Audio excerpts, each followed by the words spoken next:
Praktis dan murah menjadi faktor utama banyaknya warga beralih membeli air minum isi ulang.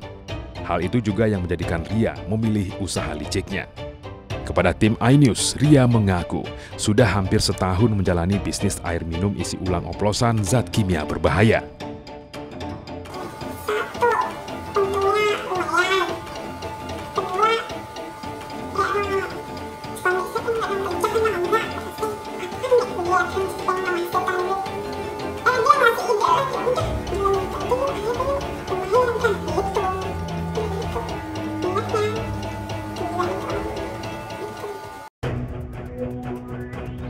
Dalam memproduksi air minum isi ulang oplosannya, Ria tidak menggunakan mesin isi ulang seperti depot air minum isi ulang pada umumnya.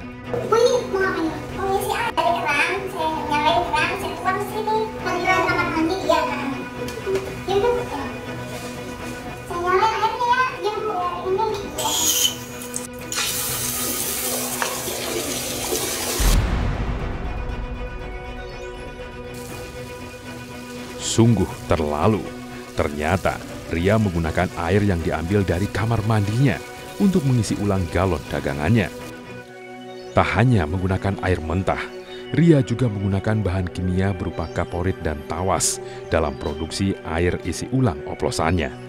Itu mau diapain lagi? Ini kan apa, kaporit. Kita lakuin di sini biar airnya. Tapi kan ini sedikit aja. Tuh, kan di sini airnya kan kali jelek banget, baru ini ada banyakan gitu, biar hasilnya bagus.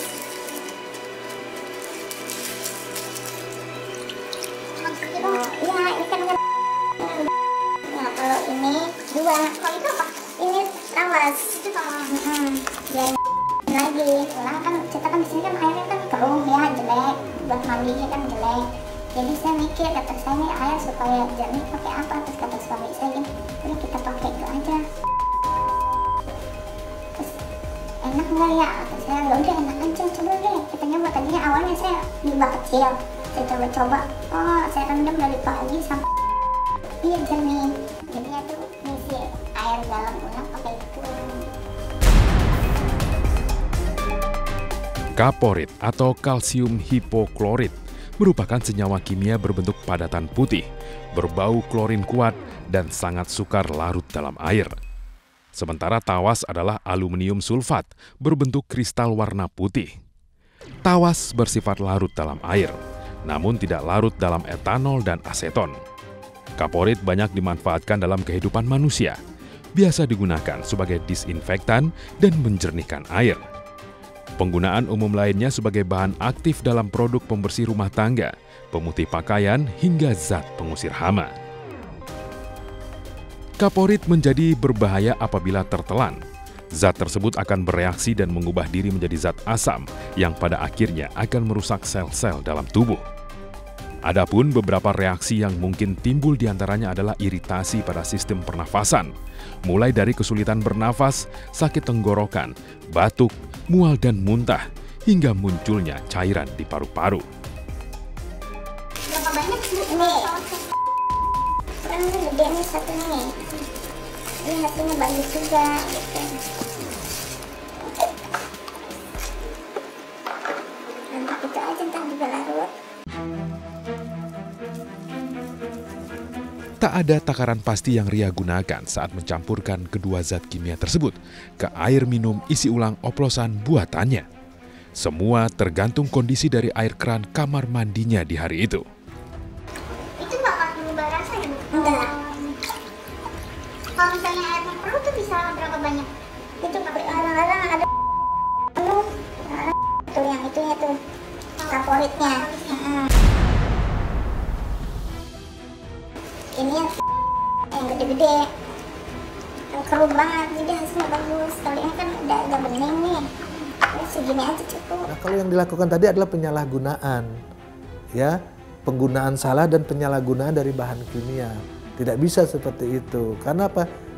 Efeknya membahayakan, karena tidak ada takarannya, berapa kadar klorinnya, ya. Kalau memang benar itu ada yang dilakukan, itu cara-cara yang salah dan itu harus ditindak, ya. Kenapa demikian? Itu membahayakan karena klorin yang terlalu banyak bisa menyebabkan iritasi pada lambung kita, pada organ tubuh kita, ya. Sungguh ironi, karena ternyata Ria tahu akan bahaya yang timbul dari apa yang ia lakukan dengan mencampur tawas dan kaporit ke air minum isi ulang buatannya. Tahu, emang berbahaya, cuman gimana ya, keadaan, ya gitu, saya mikirnya, ya Allah duit susah banget dicari gitu ya, udah kita nggak mikir itu bahaya atau enggak. Yang penting mah untungnya gede, terus saya punya pekerjaan gitu. Itu sudah bisa kita pastikan tidak aman dikonsumsi. Pertama, tawas klorin itu tidak food grade dan itu dilarang digunakan ya untuk atau air isi ulang. Terus juga menggunakan air keran, kita tidak tahu juga sumbernya, kan itu sudah jelas melanggar dan itu tidak aman. Dan kalau itu mengakibatkan kasus kesehatan, mungkin bisa ada tuntutan.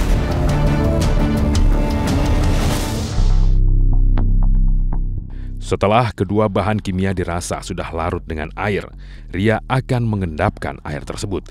Ini saya ngambil air di kamar mandi, saya nalemin di bak.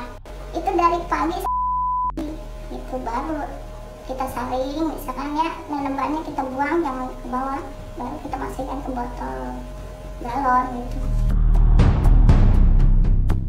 Sebelum menjual air minum isi ulang oplosannya sendiri, Ria merupakan reseller dari depot isi ulang yang berada di lingkungan rumahnya. Ini ambil galonnya dari mana? Dari tetangga sebelah. Dari tetangga sebelah itu kan dia menjual air isi ulang ya, ada alatnya gitu, jadi saya sekalian ngambil di situ supaya orang nggak curiga bahwa saya ini apa sih namanya ini? Oplos begini, ya. Begitu. Jadi kan terus saya taunya ya betul. Apa yang dilakukan Ria merupakan penipuan murni. Bukan hanya merugikan, tapi juga membahayakan kesehatan konsumen. Menurut Ketua Umum Aspadin, Rahmat Hidayat, penjual air minum isi ulang tidak boleh memakai galon air kemasan bermerek. Mereka hanya boleh mengisi produk itu di depan konsumen yang membawa wadahnya. Terus juga mereka hanya boleh menyediakan galon kosong yang tidak bermerek. Tapi kalau konsumen yang bawa terserah ya. Terus juga dilarang menggunakan tutup yang bermerek. Dilarang juga menggunakan seal tutup. Terus dilarang juga untuk melakukan stocking. Stocking itu artinya galonnya sudah diisi ready untuk dikonsum, itu dilarang. Terus mereka dilarang juga menjual ke konsumen, itu dilarang. Mereka juga yang nggak bisa jualan juga ke warung atau ke outlet. Ria memproduksi air minum isi ulang palsunya setiap hari. Pelanggannya pun tersebar di mana-mana. Ini membuktikan kalau Ria bukanlah peniru sembarangan. Saat ini saya bisa ambil berapa galon gitu? Kadang-kadang 30.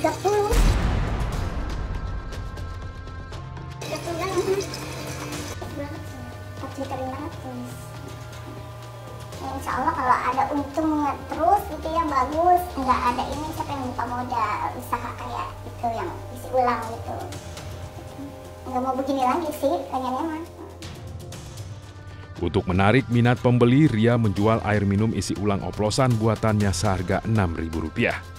Tak hanya melayani pembelian langsung, Ria juga melayani jasa pesan antar.